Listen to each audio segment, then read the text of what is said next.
great without a touch of inspiration. Now it's time for an enlightening talk. May I have the pleasure to invite our president to give his valuable message on this colorful evening. I welcome our Jigan sir to deliver his message on this occasion. We welcome you, sir.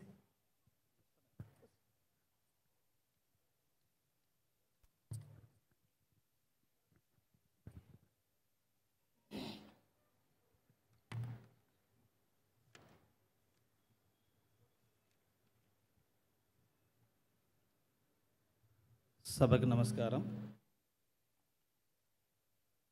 ఈనాటి కార్యక్రమానికి విచ్చేసిన మన chief guest Jonnavithula Ramalingeswara గారికి, మన chief guest గురించి మీ అందరికీ తెలుసు. యూట్యూబ్లో ఎక్కడ సెర్చ్ చేసినా జొన్నవిత్తుల అని తెలిస్తే కొన్ని వందల వీడియోస్ వస్తూ ఉంటాయి. మీకు ఇబ్బంది కలిగి మనశ్శాంతి లేనప్పుడు ఒక్కసారి సారు పేరెడలు కనుక ఒకసారి మీరు పెట్టుకొని వింటే ఉన్న జబ్బు మర్చిపోతారు, ఉన్న స్ట్రెస్ అంతా మర్చిపోయి మెంటల్గా చాలా రిలాక్స్ అవుతారు. దీని తర్వాత అయినా ఒకసారి చూడండి, సార్ మీటింగ్లో కూడా అట్లాంటి పేరెడలు మీకు వినిపించి మిమ్మల్ని ముగ్ధపరచాలని మనస్ఫూర్తిగా కోరుకుంటున్నా. అట్లాంటి చీఫ్ గెస్ట్ మనం అడగగానే మీ అందరినీ ఆశీర్వదించడానికి విచ్చేసినందుకు సభాపూర్వకంగా ధన్యవాదాలు తెలుపుకుంటూ, అట్లాగే మమ్మల్ని 24 గంటలు వెన్నంటి నడిపిస్తున్న స్కూల్ చైర్మన్ శ్రీపతి రెడ్డి గారికి, మిత్రులు ప్రిన్సిపల్ శేషు సార్ గారికి, మరియు విద్యార్థుల అభివృద్ధి తమ లక్ష్యంగా 24 గంటలు శ్రమిస్తున్న మా టీచింగ్ ఫ్యాకల్టీ మిత్రులకి, నాన్ టీచింగ్ ఫ్యాకల్టీ మిత్రులకి, మరియు హాస్టల్ ఎంప్లాయీస్కి, ప్రతి ఒక్కరికి, మరియు ఈ సమావేశానికి పిలవగానే ఇచ్చేసిన విద్యార్థుల తల్లిదండ్రులకు, మిత్రులకు, శ్రేయోభిలాషులకు, పాత్రికేయులకు ప్రతి ఒక్కరికి పేరు పేరున సాయంకాల నమస్సుమాంజలు. ముందుగా ఈ ప్రోగ్రామ్ను అరేంజ్ చేసిన 9th క్లాస్ స్టూడెంట్స్కి, ఈరోజు వీడ్కోలు అందుకుంటున్న 10th క్లాస్ స్టూడెంట్స్కి మరియు మిగతా విద్యార్థులందరికీ శుభాభినందనలు. దాదాపుగా ఎల్లాపూర్ ఎస్పీఆర్ స్కూల్ ప్రారంభించి 16 సంవత్సరాలు అవుతుంది. మాకు మాత్రం 16 రోజుల్లాగా గడిచిపోయింది. నిజం చెప్తున్నానండి. జనరల్గా హాస్టల్లో ఉంటున్నారంటే నేను కూడా 24 గంటలు ఈ 16 సంవత్సరాలు ఈ హాస్టల్లోనే ఈ పిల్లలతోటే కాపురం చేస్తున్నాం. కానీ చాలామంది బయట అంటారు, ఎంత స్ట్రెస్ సార్ మీరు, మేము ఇంట్లో 2 పిల్లల్ని భరించలేకపోతున్నాం, ఈ 1600 మంది పిల్లలతో ఎట్లా ఉంటున్నారంటే, నాకు మాత్రం ఆ స్ట్రెస్ అయితే ఎప్పుడు అనిపించలేదండి. కాబట్టి అంటే ఆ పిల్లలే లోకంగా మేము ఉంటున్నాం, వాళ్ళు కూడా మాది ఈ సంస్థ అనే ఉద్దేశంతో చెప్పిన పనులు చేస్తూ నిర్విరామంగా కృషి చేస్తున్నారు. కాబట్టి ఈ 16 సంవత్సరాల జర్నీ అనేది ఇలా అతి తొందరగా సాగిపోతూ వస్తుంది. దీనిలో మేము స్కూల్ ఎస్టాబ్లిష్ చేసిన టైంలో ఈ ఏరియాలో కనీసం ఒక్క ఇల్లు కూడా లేదు. ప్లస్ స్కూల్లో దాదాపుగా ఒక 135 మందితోటి 2009లో స్థాపించాం. ఈ 16 సంవత్సరాల జర్నీలో ఈ ఏరియాలో అయినంత డెవలప్మెంటు నాకు తెలిసి వరంగల్ జిల్లాలో ఎక్కర్లేదు. ఎటు చూసినా వెంచర్లే, ఎటు చూసినా ప్లాట్లే. మీరు అబ్జర్వ్ చేయండి. ఎటు చూసినా ఎడ్యుకేషన్ ఇన్స్టిట్యూట్సే. ఇది ఎట్లా వ్యవస్థ డెవలప్ అయిందో అలాగే మా పిల్లల అభివృద్ధి కూడా అదేవిధంగా డెవలప్ అయింది. ఇట్లా ఈ సంవత్సరం 1450 మంది పిల్లలతోటి ఈ వ్యవస్థను నడుపుతున్నాం. విద్యను అందించే చాలా పాఠశాలలు ఉన్నప్పటికీ మా పాఠశాలను ముఖ్యంగా ఎంచుకున్నందుకు ముఖ్యంగా తల్లిదండ్రులందరికీ మరొకసారి ధన్యవాదాలు.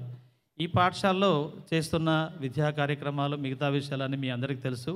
అయినప్పటికీ మళ్ళొకసారి మీతో షేర్ చేసుకోవాలనే ఉద్దేశంతో ఒక 10 నిమిషాలు మాట్లాడతాను. ముఖ్యంగా ఇక్కడ ఎస్పీఆర్ విద్యా వ్యవస్థ గురించి కొత్తగా జాయిన్ అయిన పేరెంట్స్కి అందరికీ ఇది ఒక గందరగోళంగా అనిపిస్తుందండి. ఓపెన్గా చెప్తున్నా, ఇక్కడ కొత్త పేరెంట్స్ అందరికీ అర్థం కావచ్చు. ఒక 3-4 నెలల దాకా ఈ వ్యవస్థ ఏంటి అనేది అర్థం కాదు.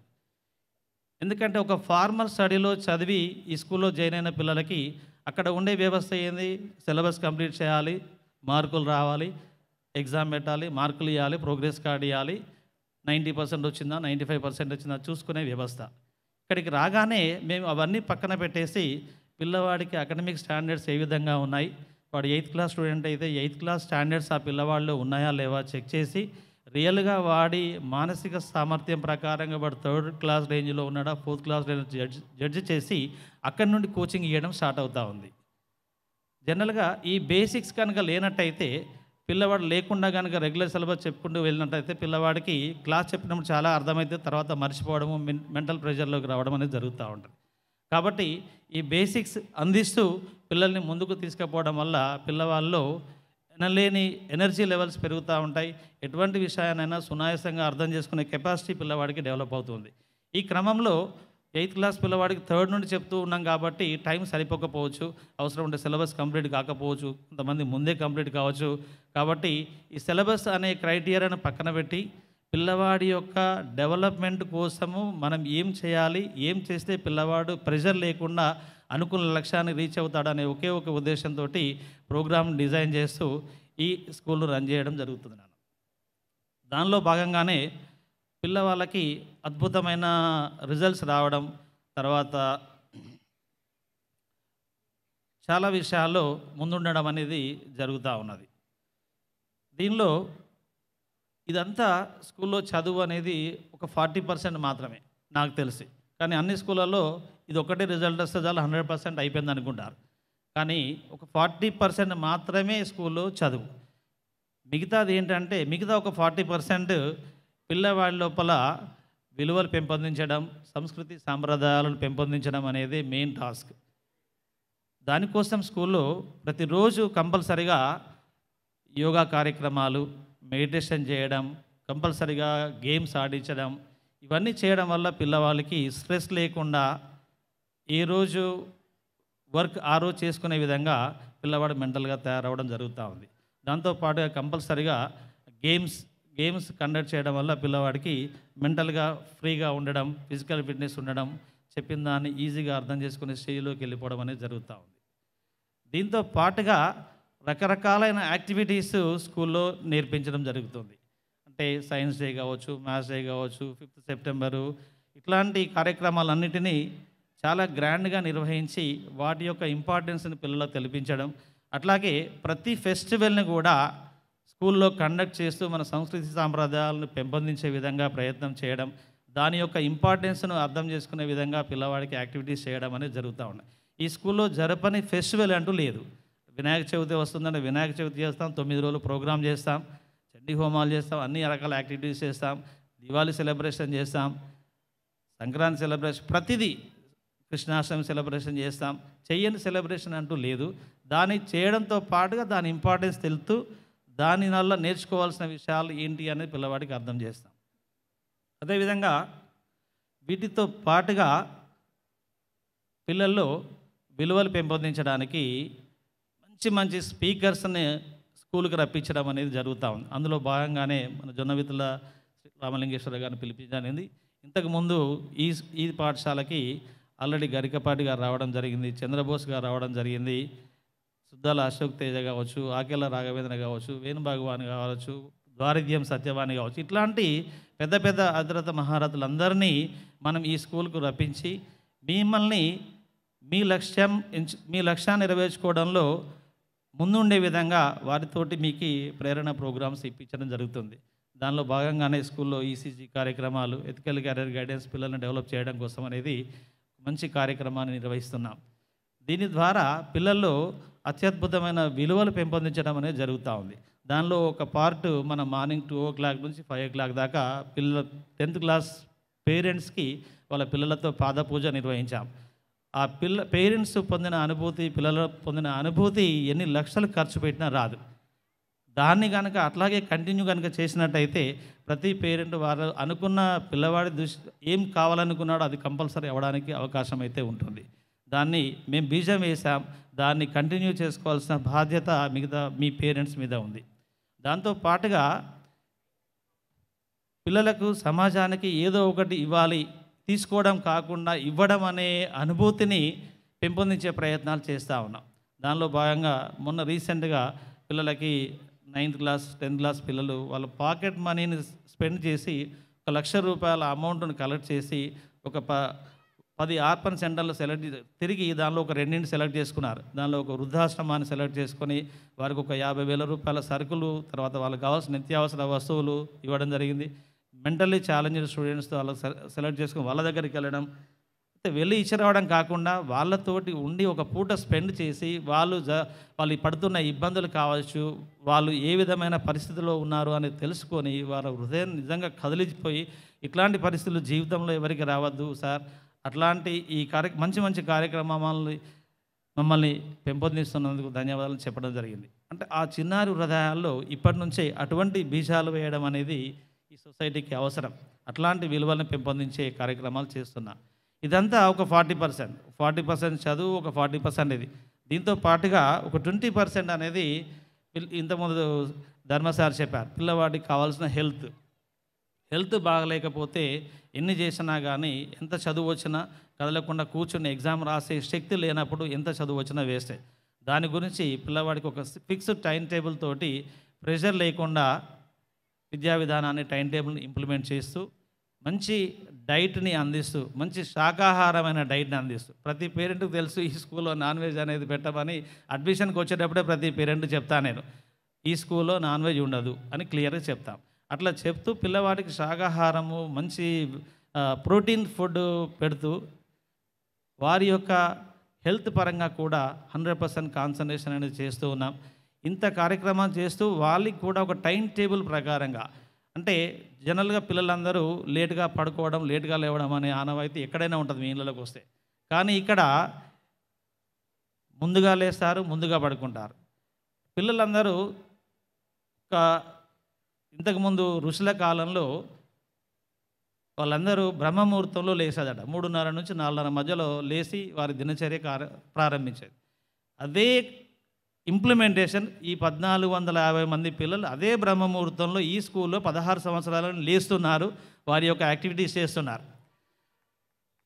4ంటికి లేచి పిల్లవాడు వాడి దినచర్య స్టార్ట్ చేసి సాయంత్రం 9 దాకా వివిధ కార్యక్రమాల్లో ఇంప్లిమెంట్ చేస్తూ ఏ విధమైన స్ట్రెస్ లేకుండా, ఎంతైతే స్ట్రెస్ అవుతున్నాడో అంతే విధంగా వెంటనే రిలాక్సేషన్ ఇస్తాం.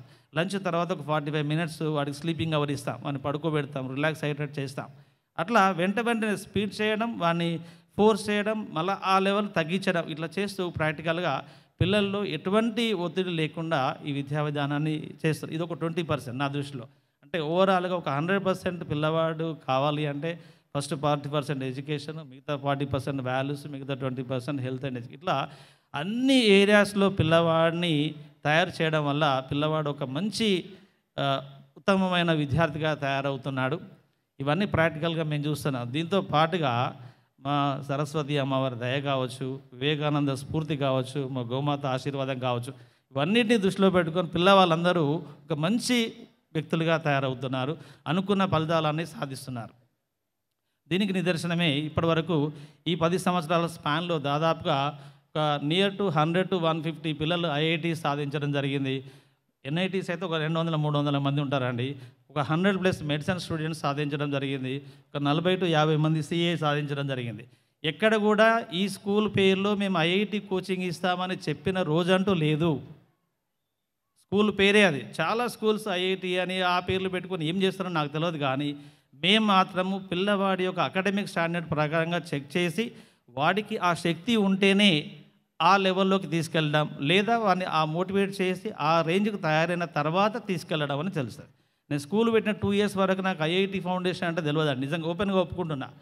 ఏం తెలిసేది, 8 to 9 చెప్పాలి, 9 to 10 చెప్పాలి, 10 to 9కి తెలియని విషయం చెప్పినట్టయితే అది ఐఐటీ అనుకుంటాం. కానీ రియల్గా ఐఐటీ అంటే ఏంటి అనేది పిల్లల ద్వారా నేర్చుకున్నా నేను. మా చైర్మన్ సార్ ఇటువంటి విషయాల్లో బాగా ఇంప్లిమెంట్ చేసేది. పిల్లవాడికి లాజిక్స్ రావాలి, రీజనింగ్ రావాలి, హార్డ్ వర్క్ నేచర్ డెవలప్ కావాలి, కమిట్మెంట్ రావాలి. ఇవి ఉన్నట్టయితే ఇదంతా ఐఐటీనే. ఇది తెలియక ఏదో ఐఐటీ అనుకొని ముందుకు జరుగుతుంది. ఇక్కడ నేర్చుకున్న అప్టిట్యూడ్ అనేది పిల్లవాడు బీటెక్ తర్వాత వాడు ఇంటర్వ్యూలో జాబ్లో చేసినప్పుడు దాని ద్వారా ఉద్యోగాలు వచ్చిన వాళ్ళు చాలామంది ఉన్నారు. నేను ఎన్నో విషయాలు చేశాను సార్, ఎస్పీఆర్ స్కూల్లో నేర్చుకున్న అప్టిట్యూడ్ నాలెడ్జ్ తోటి ఈరోజు నేను జాబ్ సంపాదించిన అన్నారు. అంటే ఎంతో దూరదృష్టితోటి పిల్లవాడికి అవసరం ఉన్న విషయాలన్నింటినీ ఇక్కడనే పొందుపరిచి వాళ్ళన్నింటినీ సక్సెస్ చేస్తూ వాళ్ళని డెవలప్మెంట్లో పాత్రలు కావడం జరుగుతూ ఉన్నది. ఇట్లా దీంతో పాటుగా ప్రతిష్టాత్మకమైన ఇన్స్టిట్యూట్లు ఐఐఎంలో కూడా ఒక 4-5 పిల్లలు ఉన్నారండి. ఐఐఎంలో అనగానే అహ్మదాబాద్ అనే టాప్, దానిలో పిల్లవాళ్ళు ఉన్నారు. ఐఐఎం బెంగళూరులో పిల్లలు ఉన్నారు. వాళ్ళంతా కూడా కోట్లలో శాలరీస్ తీసుకుంటున్నారు పిల్లలు ఇప్పుడు. అట్లాంటి పిల్లల్ని మేము ప్రొడ్యూస్ చేసామని చెప్పినందుకు నిజంగా గర్వపడుతూ ఉన్నాం. దాదాపుగా ఒక 20-30 లక్షల మంది నీట్ ఎగ్జామ్ రాసి కొన్ని లక్షల స్కూల్స్ నుంచి పిల్లవాళ్ళు ఆల్ ఇండియా లెవెల్లో పోటీ పడితే అందులో మన ఎస్పీఆర్ ఎల్లాపూర్ పిల్లవాడు 6th క్లాస్ నుంచి 10th క్లాస్ వరకు ఇక్కడ చదివిన పిల్లవాడు ఆల్ ఇండియా 2nd ర్యాంక్ సాధించడం జరిగింది. మీరు అర్థం చేసుకోండి. ఇదంతా మీరు ఒక్కసారి యూట్యూబ్లో మన అన్ని ఇప్పుడు ఇది జరిగేది కావచ్చు, దాని పాతది కూడా యూట్యూబ్లో ఉంటుందండి. మీరు ఇంటికి వెళ్ళిన తర్వాత last year farewell program YouTube ఇప్పటికి కూడా లైవ్లో ఉంది. February 11th రోజు ఇదే టైం ఇదే డయాస్ మీద చెప్పాను నేను. అప్పటి వరకు నీట్ ఎగ్జామ్ కాలేదు, కానీ ఇదే డయాస్ 3000 మంది సాక్షిగా చెప్పాను. నెక్స్ట్ రాబోయే నీట్ ఎగ్జామ్లో all India 1st or 2nd ర్యాంక్లో ఎస్పీఆర్ ఎల్లాపూర్ స్టూడెంట్ ఉంటున్నాడు, వాడి పేరు శ్రీరామ్ నాయక్ అని గంటాపదంగా చెప్పడం జరిగింది. అదే ప్రూవ్ చేయడం జరిగింది. అట్లాగే ఎవడెవడికి ఐఐటి వస్తాయి కానీ పిల్లల పేర్లు కూడా చెప్పడం జరిగింది. వర్షిత్ రెడ్డి అని చెప్పాను, సుధీర్ రెడ్డి అని చెప్పాను, ఇవన్నీ ఈ పిల్లల పేర్లు కూడా ఇప్పుడు ఐఐటీలో ఉన్నారు. మీరు చెక్ చేసుకోండి. ఎగ్జామ్ రాకముందే వారికి వచ్చే ఫలితాలను అంచనా వేసి చెప్తున్నాను. అంటే వాళ్ళ మీద ఎంత స్టడీ చేస్తున్నామో అది అర్థం చేసుకోండి. ఈవెన్ ఇప్పుడు కూడా జరగబోయే 2nd ఇయర్ ఎగ్జామ్ పిల్లల్లో కూడా ఎవరెవరికి ఐఐటి వస్తారో మేము పేర్ల మీద చెప్పగలుగుతా. ఎగ్జాంపుల్ ఇప్పుడు హస్విక అనే అమ్మాయి ఉంది ములుగు నుంచి, తొరూరు నుంచి శివకుమార్ అనే అబ్బాయి అన్నాడు, జమ్మికుండ నుంచి అభిరామ్ అనే అబ్బాయి అన్నాడు, సాకేత్ అనే అబ్బాయి అన్నాడు. ఇట్లా చెప్పుకుంటూ పోతే దాదాపు ఒక 10-15 మంది పిల్లలకు ఇంకా ఎగ్జామ్ కాలే, కానీ షూర్ ఐఐటీలో ఉంటుంది. నేను ఛాలెంజ్ చేసి చెప్తున్నా, రిజల్ట్ వచ్చినాక చెక్ చేసుకోండి.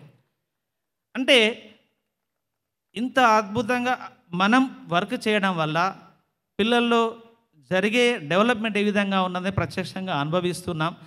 ఇంత ఛాలెంజింగ్గా చెప్తున్నామంటే ఒక్క జగన్ సార్ కష్టపడితే రాదండి, ఒక శేష్ సార్ కష్టపడితే రాదు. ఇదంతా ఒక సమిష్టి కృషి. మా ఫ్యాకల్టీ మెంబర్స్ నిజంగా నిజంగా నిజంగా అభినందిస్తున్నా. దాదాపుగా వాళ్ళు 24 గంటలు పిల్లల కోసం శ్రమిస్తూ ఉంటారు. ఈ ఛాలెంజింగ్ కోసం ఎప్పటికీ వాళ్ళు కష్టపడుతూ ఉంటారు. నేను చాలాసార్లు అంటే మేము ఐఐటి చెప్తున్నాం సార్, ఇది చెప్తున్నాం అంటే జనరల్గా ఏదో చెప్తారులే అనుకున్నాను. కానీ ఒక 8th క్లాస్ పిల్లవాడు 8th క్లాస్కి నన్ను మా మ్యాథ్స్ సార్ మీరు ఈ క్లాస్కి వెళ్ళండి ట్రిగనోమెట్రీ చెప్పండి సార్ అన్నాడు. 8th క్లాస్ పిల్లవాడికి ట్రిగనోమెట్రీ ఏమి ఎక్కించాలి అని అన్నాను. మీరు వెళ్ళండి సార్ అన్నాను. నేను ఇంటర్మీడియట్ ఒక 15 సంవత్సరాలు టీచ్ చేశాను. ఆ 15 సంవత్సరాలు టీచ్ చేసినలో 15 రోజులు అక్కడ చెప్పిన సిలబస్ను 4 రోజులలో ఈ 8th క్లాస్ పిల్లలు నేర్చుకొని గంటాపదంగా నాకు ప్రూవ్ చేయడం జరిగింది. అంటే మీరు అర్థం చేసుకో పిల్లల్లో ఎట్లాంటి శక్తి అనేది డెవలప్ అవుతూ ఉంది. ఇదంతా కారణం ఏంటి అంటే పిల్లవాడిని మెంటల్ పీస్నెస్గా ఉంచడం, ఒక సిస్టమేటిక్ ఆర్డర్లో పిల్లల్ని తయారు చేయడం, ప్రెషర్ లేకుండా విద్యను తయారు చేయడం, ప్లస్ ఫ్యాకల్టీ అంతా కూడా వీళ్ళు నా వాళ్ళు నేను జీతం కోసం పనిచేస్తున్నా అంటే ఎక్కడ రిజల్ట్ రాదండి. అందుకే ప్రతి ఒక్క నోట్లో ఫస్ట్ వచ్చేది ఎస్పీఆర్ ఫ్యామిలీ, ఇది నాది, నా కుటుంబం, నా పిల్లవాడు అనేది ఒక భావన ప్రతి ఎంప్లాయీలో ఉంటుంది. ఇప్పుడు మీరు చూస్తారు ఇంత ప్రోగ్రామ్ సక్సెస్ అవుతున్నా కానీ మేము మార్నింగ్ నుంచి నా చైర్లో అట్లనే కూర్చున్నాం, సార్ అట్లే కూర్చున్నాం, మీ అందరు వచ్చిన వాళ్ళతో గంటలు మాట్లాడుతూనే ఉన్నాం, కానీ ప్రోగ్రామ్ జరుగుతూనే ఉంది. అంటే టీచర్లు అందరూ కూడా ఇది చేయాలి ఇది చేయదనేది లేదండి, 24 గంటలు కమిట్మెంట్ తోటి పనిచేస్తూ ఉంటారు. అట్లాంటి ఫ్యాకల్టీ దొరికినందుకు నిజంగా నిజంగా నేను గర్వపడుతున్నా. వారందరికీ ఎప్పటికీ ఎస్పీఆర్ యాజమాన్యం రుణపడి ఉంటుందని కూడా ప్రామిస్ చేస్తాను. అట్లాగే ఈ ఇయర్ 10th క్లాస్ గురించి చెప్తానండి. ఈ ఇయర్ 10th క్లాస్ పిల్లలు చాలామంది పేరెంట్స్కు చాలా మొన్నటిదాకా మార్కులు మారాయట సార్, పాయింట్ సిస్టమ్ లేదట, మార్కులట, ఇప్పుడు సార్ చెప్పాడు 24 పేజెస్తో బుక్లెట్ ఉందట అని ఇవన్నీ వాళ్ళ మైండ్లలో తిరుగుతూ ఉన్నాయి.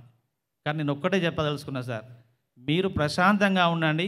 ఇప్పుడు ఎగ్జామ్ పెట్టినా స్కూల్లో ఉన్న ప్రతి స్టూడెంట్ 100% పాస్ అవుతాడు ఫస్ట్, అది గ్యారంటీ హామీ ఇస్తున్నా. నేను మార్కుల గురించి చెప్పను, కానీ అద్భుతమైన ఫలితాలు వస్తాయి. మార్కుల కంటే ఎక్కువ వాళ్ళ జీవితంలో సక్సెస్ అవుతారని చెప్తున్నా. మీకు మార్కులు కావాలన్నా జీవితంలో సక్సెస్ కావాలన్నా ఆలోచించుకోండి. ప్లస్ ఆల్రెడీ ఇప్పటివరకే అక్టోబర్ వరకే సిలబస్ కంప్లీట్ చేసాం. జూన్లో స్టార్ట్ అయ్యి అక్టోబర్ ఎట్లా కంప్లీట్ చేస్తారు సార్ మీది మీద చెప్పారని కూడా ఫీలింగ్ మీకు ఉండవచ్చు. కానీ 10th క్లాస్ సిలబస్ మార్చిలోనే స్టార్ట్ చేసి మార్చ్, ఏప్రిల్, మే సమ్మర్లో కూడా క్లాసెస్ కండక్ట్ చేసి June, July, August, September, October అట్లా 8 months డబల్ ర్యాక్ తోటి సిలబస్ కంప్లీట్ చేసి నవంబర్ 1 నుంచి డిసెంబర్ 31 వరకు 2 months సిలబస్ మొత్తం పర్ఫెక్ట్గా రివిజన్ చేసాం.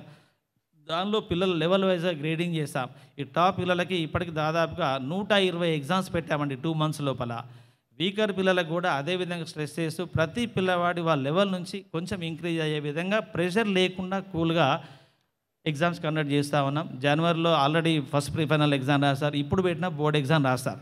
మేము పెట్టే ఎగ్జామ్స్ అనేది మిగతా గవర్నమెంట్ ఎగ్జామ్స్ కన్నా చాలా టఫ్ ఉంటాయి. ఇవి రాయగలిగారు అంటే మిగతా అంతా చాలా ఈజీ అవుతుంది. నా సార్లు మార్కులు వేయాలంటే బాగా ఇంట్లోకి వెళ్ళి ఖర్చు పెట్టుకున్నాడు చేస్తారన్నమాట. అక్కడ 30 వేసేకాడు వాడికి 20 వేస్తాడు, 20 వేసేకాడు 15 వేస్తారనమాట. అంటే జనరల్గా అందరూ మార్కులు ఎక్కువ వేసి పేరెంట్ ప్రాపక ముందు సాటిస్ఫై అయ్యాలని చూస్తారు. ఇక్కడ అట్లా లేదు.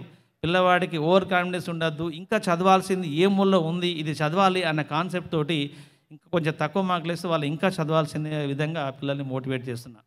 కాబట్టి 10th క్లాస్ పేరెంట్స్ అందరూ కూడా మీ పిల్లల దృష్ట్యా ఎటువంటి ఇబ్బంది పడకుండా మీ బాధ్యతను మా మీద పెట్టారు. నేను ఖచ్చితంగా మీ నా మీద బాధ్యతని 100% నిర్వర్తించుతానని ఈ సభాముఖంగా మీకు ప్రామిస్ చేస్తూ ఉన్నా.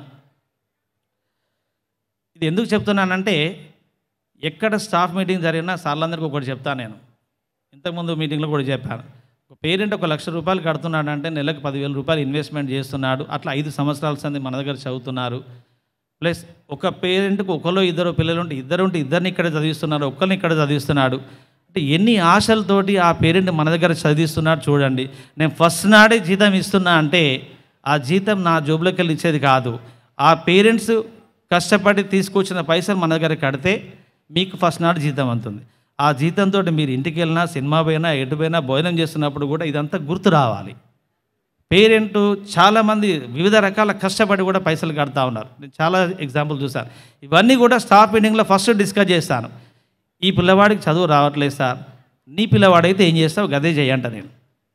అట్లా వీళ్ళందరూ నా వాళ్ళు అని కనుక అనుకున్నట్టయితే ఖచ్చితంగా సక్సెస్. అట్లాంటి ఫ్యాకల్టీ ఉన్నది, మీరు భయపడాల్సిన అవసరం లేదు నాన్న. కాబట్టి ఎక్కడ ఇబ్బంది పడకుండా పేరెంట్స్ ప్రెషర్ కావాల్సిన అవసరం లేదు. ఇంకొకటి విషయాన్ని చెప్పేది ఏంటంటే ఆల్రెడీ పిల్లలకు సగం మంది కాలేజీలో సెలక్షన్స్ చేశారు. ఆల్రెడీ ఇప్పటికే ఫ్రీ సీట్లు కొంతమందికి ఇచ్చారు. 70%, 50%, 60% కన్సెషన్లతో కూడా పిల్లల సీట్లు రావడం జరిగింది. ఆ బాధ్యత కూడా నేనే వేసుకుంటా. చాలామందికి అనిపిస్తుంది, కొంతమందికి జగన్ సార్కి ఏమవసరం కాలేజీ గురించి అని అవసరం. మరి నాకేమవసరం? నేను 10th క్లాస్ మార్కులు అవసరం లేదని చెప్పాను, మరి ఏది అవసరం మరి నాకు? కాబట్టి ఈ స్కూల్లో చేర్పించారంటేనే మీ బాధ్యత 10th తోటి నాది అయిపోలేదు. వాడి లైఫ్ సక్సెస్ అయ్యేదాకా నేను వెంబడే ఉంటా అని చెప్తున్నా. అందుకనే వాడు ఇంటర్మీడియట్ గురించి కేర్ తీసుకుంటున్నాము, వాడి డెవలప్మెంట్ గురించి, వాడు ఐఐటీలో ఉన్నాడా, ఎన్ఐటీలో ఉన్నాడా, ఆ సక్సెస్ అయిందా లేదా అనేది 24 గంటలు వాడికి ఇక్కడితో బాధ్యత అయిపోయిందని మాత్రం అనుకోవద్దు. అందుకే పిల్లలు ఫేర్వెల్ పార్టీ కార్డులో పెట్టారు, we meet to part, we part to meets. విడిపోవడానికి కలిసాం, విడిపోయి మళ్ళీ కలుస్తాం. కాబట్టి ఇది మన పాఠశాల, మళ్ళీ కంపల్సరీ ఈ స్కూల్కి మీరు రావాలి. మీ యొక్క ఎక్స్పీరియన్సెస్ మళ్ళీ జూనియర్స్కు చెప్తూ వాళ్ళను కూడా మీలాగా తయారు చేయాలని మనస్ఫూర్తిగా కోరుకుంటూ,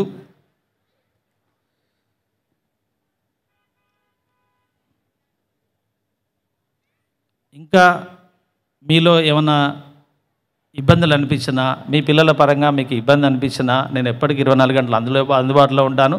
మీ పిల్లవాడి స్టాండర్డ్ గురించి కావాలంటే నాతో డిస్కస్ చేయండి, నేను మీకు ఏదన్నా క్లారిటీ ఇస్తాను.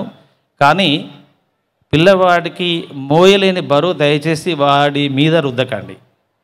జనరల్గా పేరెంట్కి ఏముంటుందంటే ఆ కాలేజీలో చేస్తే వాళ్ళ ఇంటి పక్క కాలేజీలో పిల్లవాడికి ఐఐటీ వచ్చింది, నేను కూడా అందులో చేస్తే ఐఐటీ వస్తుంది అని అనుకోవద్దు. మేము రిస్క్ తీసుకొని చెప్పేది ఏంటి అంటే, పిల్లవాడు 24 గంటలు హాస్టల్లో ఉంటాడు, మా స్కూల్కి ప్రోగ్రెస్ కార్డు లేదు, మార్క్స్ మీకు మెసేజ్ రావు, పిల్లవాడి స్టాండర్డ్ మీకు తెలియదు. కాబట్టి ఆ కేర్ మేము తీసుకొని, నిజంగా అద్భుతమైన పిల్లవాడు ఉంటాడు, అక్కడ యావరేజ్ ఉండవచ్చు ఇంటికాడ, వీడు యావరేజ్ అని మీరు అనుకోవచ్చు, తీసుకుపోయి నార్మల్ కాలేజీలో జాయిన్ చేయవచ్చు. నేనేం చేస్తాను, అది కాదు, ఖచ్చితంగా వీడికి వర్తుంది కాబట్టి వినీ కాలేజీలో జాయిన్ చేయండి అని ఫోర్స్ చేస్తూ ఉన్నాను. ఒక పేరెంట్ పైసలు బాగా ఉన్నాయి, వాడి దగ్గర శక్తి లేదు, నేను తీసుకుపోయి 4 లక్షలు పెట్టి కడతా అంటే వాడు వద్దని చెప్తా ఉన్నాను. కాబట్టి వాడి ప్రెషర్ లేకుండా ఎందులో అన్నా కానివ్వండి అండి, వాళ్ళు లాస్ట్కు కిరాణా షాప్ పెట్టుకోనివ్వండి, కిరాణా షాప్లో కూడా నంబర్ 1 ఉండాలి. ఏ బిజినెస్ చేసినా అందులో మనవాడు నంబర్ 1 ఉండాలి. చదివే కావచ్చు, ఉద్యోగం కావచ్చు, ఉద్యోగమే రావాలని లేదండి, బిజినెస్ చేస్తూ ఉన్న వాళ్ళు చాలామంది అద్భుతమైన రిజల్ట్ సాధిస్తూ ఉన్నారు. కాబట్టి ఏ ప్రొఫెషన్లో ఉన్నా కానీ పిల్లవాడు అద్భుతమైన వ్యక్తిగా రాణించడం కోసం మీ వంతు కృషి మీరు చేయండి, మా వంతు మేము కృషి చేస్తాం.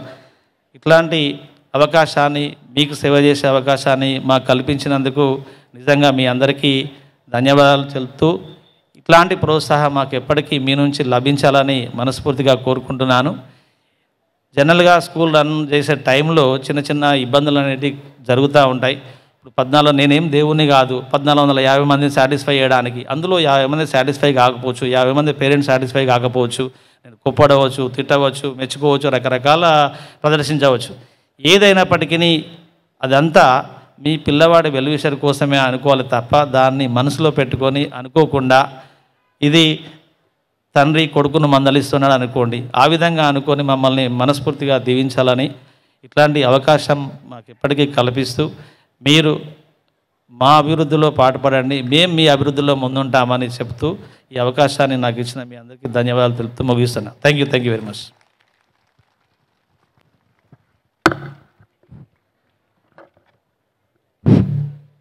Thank you, sir. Thank you very much for presenting annual report. SPR School of Excellence అనేటువంటిది ఒక తెరిచిన పుస్తకం సార్. అది మీ అందరికీ తెలిసిన విషయమే అయినప్పటికీ open heart with Jagan sir అన్నట్టు ప్రతి ఒక్క విషయాన్ని మీ ముందు ఉంచడం జరిగింది.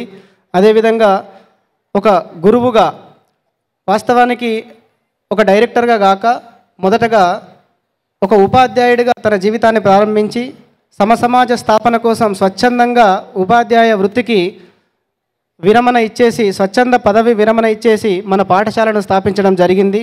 అంతటితో ఆగకుండా వారి యొక్క ఉజ్వల భవిష్యత్తుకు కూడా, వాళ్ళ సక్సెస్ వరకు కూడా నేను తోడు ఉంటానని అనడం ఒక జగన్ సార్కు మాత్రమే అది సాధ్యమవుతుంది.